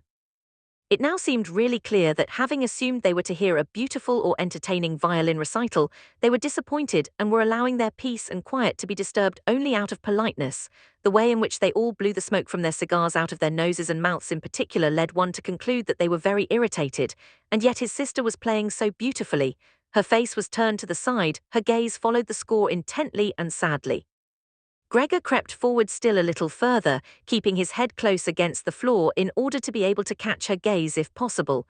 Was he an animal that music so captivated him? For him, it was as if the way to the unknown nourishment he craved was revealing itself. He was determined to press forward right to his sister, to tug at her dress, and to indicate to her in this way that she might still come with her violin into his room, because here no one valued the recital as he wanted to value it. He did not wish to let her go from his room any more, at least not as long as he lived. His frightening appearance would for the first time become useful for him. He wanted to be at all the doors of his room simultaneously and snarl back at the attackers. However, his sister should not be compelled, but would remain with him voluntarily. She would sit next to him on the sofa, bend down her ear to him, and he would then confide in her that he firmly intended to send her to the conservatory, and that, if his misfortune had not arrived in the interim, he would have declared all this last Christmas, had Christmas really already come and gone, and would have brooked no argument. After this explanation, his sister would break out in tears of emotion, and Gregor would lift himself up to her armpit and kiss her throat, which she, from the time she started going to work, had left exposed without a band or a collar. "Mr. Samsa," called out the middle lodger to the father, and without uttering a further word pointed his index finger at Gregor as he was moving slowly forward. The violin fell silent. The middle lodger smiled, first shaking his head once at his friends, and then looked down at Gregor once more. Rather than driving Gregor back again, the father seemed to consider it of prime importance to calm down the lodgers, although they were not at all upset, and Gregor seemed to entertain them more than the violin recital. The father hurried over to them and with outstretched arms tried to push them into their own room and simultaneously to block their view of Gregor with his own body. At this point they became really somewhat irritated, although one no longer knew whether that was because of the father's behavior or because of knowledge they had just acquired that they had, without knowing it, a neighbor like Gregor. They demanded explanations from his father, raised their arms to make their points, tugged agitatedly at their beards, and moved back towards their room quite slowly. In the meantime, the isolation which had suddenly fallen upon his sister after the sudden breaking off of the recital had overwhelmed her. She had held onto the violin and bow in her limp hands for a little while, and had continued to look at the sheet music as if she was still playing. All at once she pulled herself together, placed the instrument in her mother's lap. The mother was still sitting in her chair, having trouble breathing for her lungs were laboring, and had run into the next room, which the lodgers, pressured by the father, were already approaching more rapidly. One could observe how under the sister's practiced hands the sheets and pillows on the beds were thrown on high and arranged. Even before the lodgers had reached the room, she was finished fixing the beds and was slipping out. The father seemed so gripped once again with his stubbornness that he forgot about the respect which he always owed to his renters. He pressed on and on, until at the door of the room the middle gentleman stamped loudly with his foot and thus brought the father to a standstill. "I hereby declare," the middle lodger said, raising his hand and casting his glance both on the mother and the sister, "that considering the disgraceful conditions prevailing in this apartment and family," with this he spat decisively on the floor, "I immediately cancel my room. I will of course pay nothing at all for the days which I have lived here. On the contrary, I shall think about whether or not I will initiate some sort of action against you, something which, believe me, will be very easy to establish." He fell silent and looked directly in front of him as if he was waiting for something. In fact, his two friends immediately joined in with their opinions. "We also give immediate notice." At that he seized the door handle, banged the door shut and locked it. The father groped his way tottering to his chair and let himself fall in it. It looked as if he was stretching out for his usual evening snooze, but the heavy nodding of his head, which looked as if it was without support, showed that he was not sleeping at all.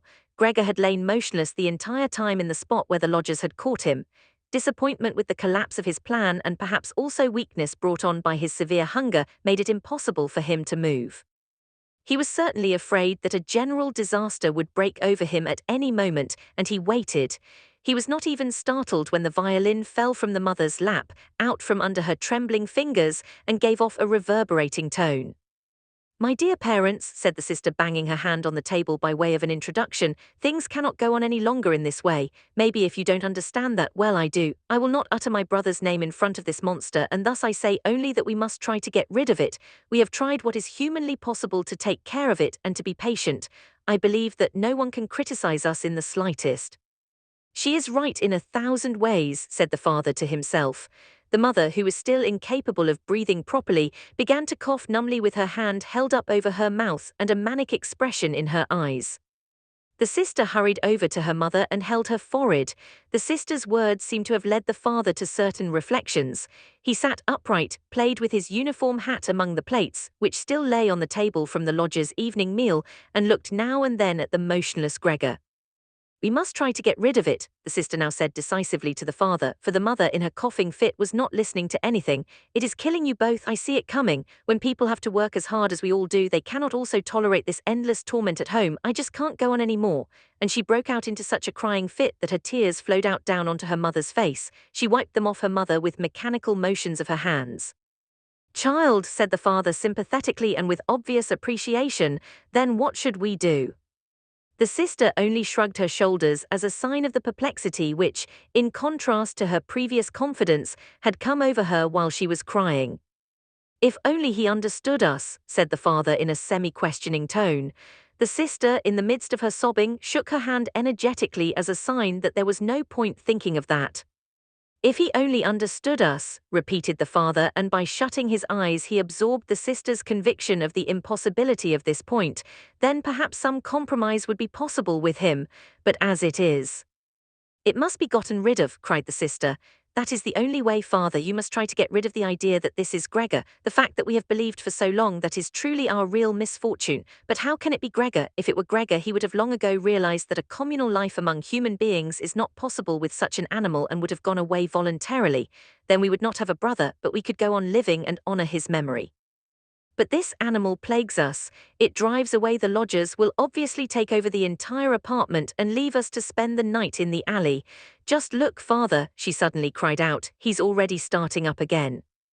With a fright which was totally incomprehensible to Gregor, the sister even left the mother, pushed herself away from her chair, as if she would sooner sacrifice her mother than remain in Gregor's vicinity, and rushed behind her father, who, excited merely by her behavior, also stood up and half raised his arms in front of the sister as though to protect her. But Gregor did not have any notion of wishing to create problems for anyone, and certainly not for his sister. He had just started to turn himself around in order to creep back into his room, quite a startling sight, since as a result of his suffering condition he had to guide himself through the difficulty of turning around with his head, in this process lifting and banging it against the floor several times. He paused and looked around. His good intentions seemed to have been recognized. The fright had lasted only for a moment. Now they looked at him in silence and sorrow. His mother lay in her chair with her legs stretched out and pressed together. Her eyes were almost shut from weariness. The father and sister sat next to one another. The sister had set her hands around the father's neck. Now perhaps I can actually turn myself around, thought Gregor, and began the task again. He couldn't stop puffing at the effort and had to rest now and then. Besides, no one was urging him on, it was all left to him on his own. When he had completed turning around, he immediately began to wander straight back. He was astonished at the great distance which separated him from his room, and did not understand in the least how in his weakness he had covered the same distance a short time before, almost without noticing it. Constantly intent only on creeping along quickly, he hardly paid any attention to the fact that no word or cry from his family interrupted him. Only when he was already in the door did he turn his head, not completely because he felt his neck growing stiff. At any rate, he still saw that behind him nothing had changed, only the sister was standing up. His last glimpse brushed over the mother, who was now completely asleep. Hardly was he inside his room when the door was pushed shut very quickly, bolted fast and barred. Gregor was startled by the sudden commotion behind him, so much so that his little limbs bent double under him. It was his sister who had been in such a hurry. She had stood up right away, had waited, and had then sprung forward nimbly. Gregor had not heard anything of her approach. She cried out finally to her parents as she turned the key in the lock. Now, Gregor asked himself and looked around him in the darkness. He soon made the discovery that he could no longer move at all. He was not surprised at that. On the contrary, it struck him as unnatural that up to this point he had really been able to move around with these thin little legs. Besides, he felt relatively content. True, he had pains throughout his entire body, but it seemed to him that they were gradually becoming weaker and weaker and would finally go away completely. The rotten apple in his back and the inflamed surrounding area entirely covered with white dust he hardly noticed. He remembered his family with deep feelings of love. In this business, his own thought that he had to disappear was, if possible, even more decisive than his sister's. He remained in this state of empty and peaceful reflection until the tower clock struck 3 o'clock in the morning. From the window he witnessed the beginning of the general dawning outside. Then, without willing it, his head sank all the way down, and from his nostrils flowed out weakly his last breath. Early in the morning the cleaning woman came. In her sheer energy and haste she banged all the doors in precisely the way people had already asked her to avoid, so much so that once she arrived a quiet sleep was no longer possible anywhere in the entire apartment. In her customarily brief visit to Gregor she at first found nothing special. She thought he lay so immobile there because he wanted to play the offended party. She gave him credit for as complete an understanding as possible. Since she happened to be holding the long broom in her hand, she tried to tickle Gregor with it from the door. When that was quite unsuccessful, she became irritated and poked Gregor a little, and only when she had shoved him from his place without any resistance did she become attentive. When she quickly realized the true state of affairs, her eyes grew large. She whistled to herself. However, she didn't restrain herself for long. She pulled open the door of the bedroom and yelled in a loud voice into the darkness, "Come and look. It's kicked the bucket. It's lying there totally snuffed." The Samsa married couple sat upright in their marriage bed and had to get over their fright at the cleaning woman before they managed to grasp her message. But then Mr. and Mrs. Samsa climbed very quickly out of bed, one on either side. Mr. Samsa threw the bedspread over his shoulders. Mrs. Samsa came out only in her nightshirt, and like this they stepped into Gregor's room. Meanwhile, the door of the living room in which Gret had slept since the lodgers had arrived on the scene had also opened. She was fully clothed, as if she had not slept at all. Her white face also seemed to indicate that. "Dead," said Mrs. Samsa, and looked questioningly at the cleaning woman, although she could check everything on her own and even understand without a check. "I should say so," said the cleaning woman, and by way of proof poked Gregor's body with the broom a considerable distance more to the side. Mrs. Samsa made a movement as if she wished to restrain the broom but didn't do it. "Well," said Mr. Samsa, "now we can give thanks to God." He crossed himself and the 3 women followed his example. Gret, who did not take her eyes off the corpse, said, "Look how thin he was. He had eaten nothing for such a long time. The meals which came in here came out again exactly the same." In fact, Gregor's body was completely flat and dry. That was apparent really for the first time, now that he was no longer raised on his small limbs and nothing else distracted one's gaze. Gret, come into us for a moment, said Mrs. Samsa with a melancholy smile, and Gret went, not without looking back at the corpse, behind her parents into the bedroom. The cleaning woman shut the door and opened the window wide. In spite of the early morning, the fresh air was partly tinged with warmth. It was already the end of March. The three lodgers stepped out of their room and looked around for their breakfast, astonished that they had been forgotten.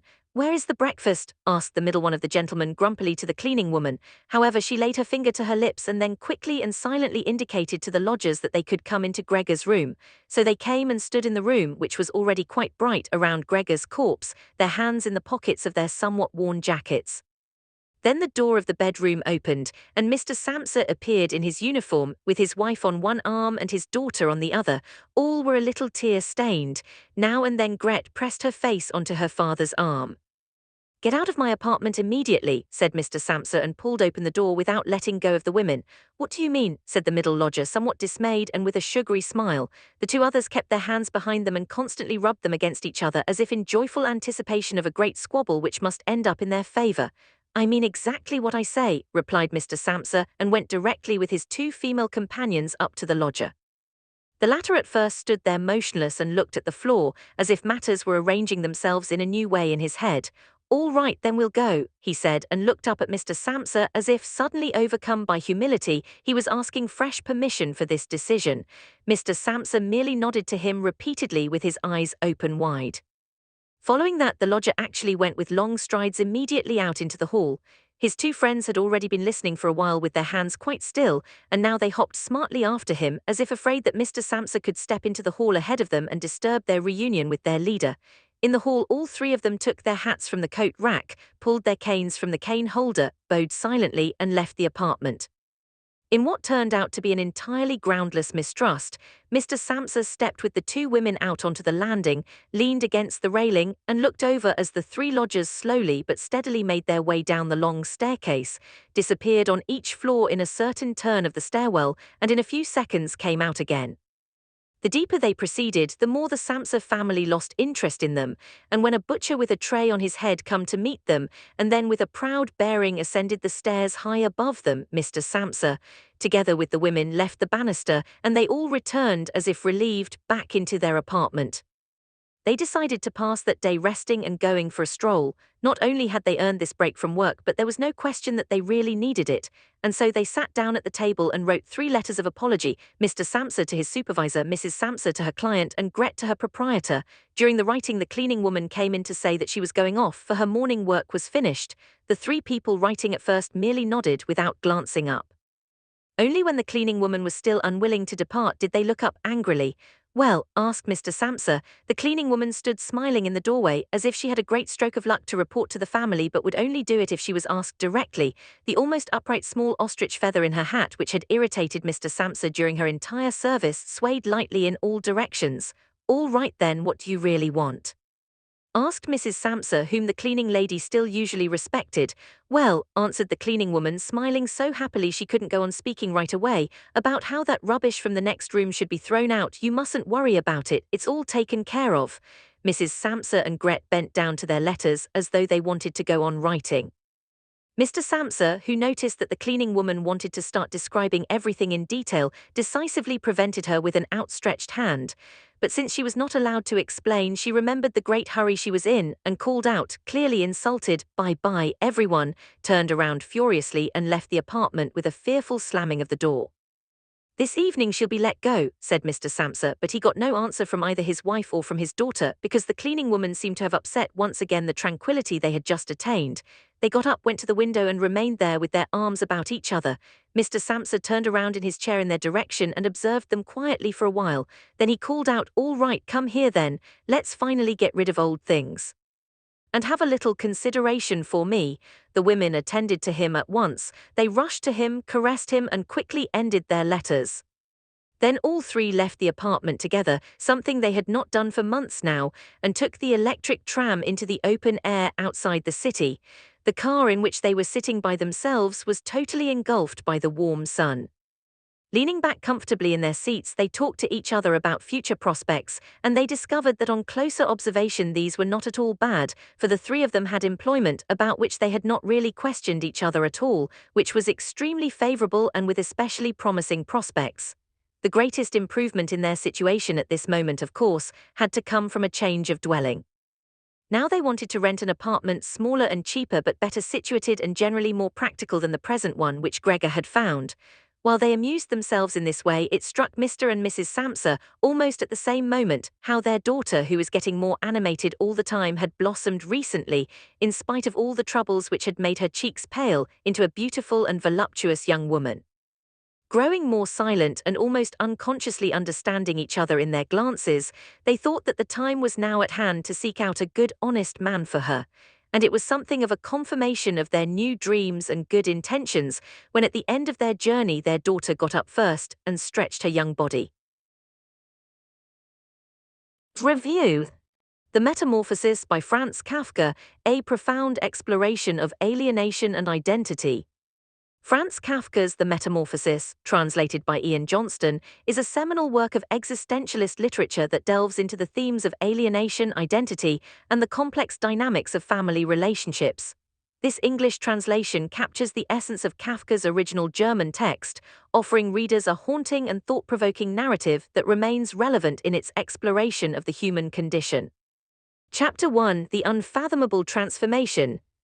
The story begins with Gregor Samsa, a traveling salesman, waking up one morning to discover that he has transformed into a gigantic, grotesque insect. This abrupt and inexplicable metamorphosis sets the tone for the entire novella, immediately immersing the reader in Gregor's bewildering and nightmarish reality. Despite his horrifying transformation, Gregor's initial thoughts are not of himself but of his obligations to his family and his job.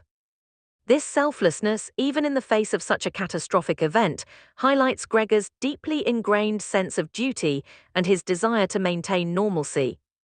Kafka's vivid descriptions of Gregor's new body and his struggle to adjust to his altered form are both disturbing and poignant. The reader is drawn into Gregor's internal world, experiencing his confusion, frustration, and growing sense of isolation. The first chapter establishes the central conflict of the story, Gregor's struggle to reconcile his human identity with his new, monstrous form. Chapter 2: The Erosion of Humanity.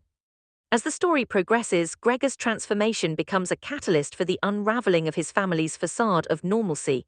Chapter 2 delves into the family's reaction to Gregor's metamorphosis, revealing their initial shock, denial, and eventual resignation. Gregor's inability to communicate with his family further exacerbates his isolation as they begin to treat him as a burden rather than a loved one. The chapter highlights the theme of alienation, as Gregor's physical transformation mirrors his growing emotional and social disconnection from his family. His sister, Gret, initially shows compassion and takes on the responsibility of caring for him, but her attitude gradually shifts to one of resentment and disgust. This shift underscores the theme of the dehumanization of those who are perceived as different or other. Kafka's portrayal of the family's financial struggles adds another layer of complexity to the narrative. The father's return to work and the mother's and sister's efforts to contribute financially highlight the burden Gregor's condition places on the family. The tension between Gregor's desire to help and his inability to do so creates a poignant sense of helplessness. Chapter 3: The Inevitable Conclusion. In the final chapter, the tension reaches a climax as the family's frustration and despair culminate in a decision to rid themselves of Gregor. The chapter opens with a scene of domestic tension as the family's financial difficulties and Gregor's presence strain their relationships to the breaking point. The arrival of lodgers and their subsequent reaction to Gregor's appearance further alienates him as they demand his removal from the household. The turning point comes when Gret, once Gregor's closest ally, declares that they must get rid of him. Her words, spoken with a chilling finality, signal the family's complete abandonment of Gregor.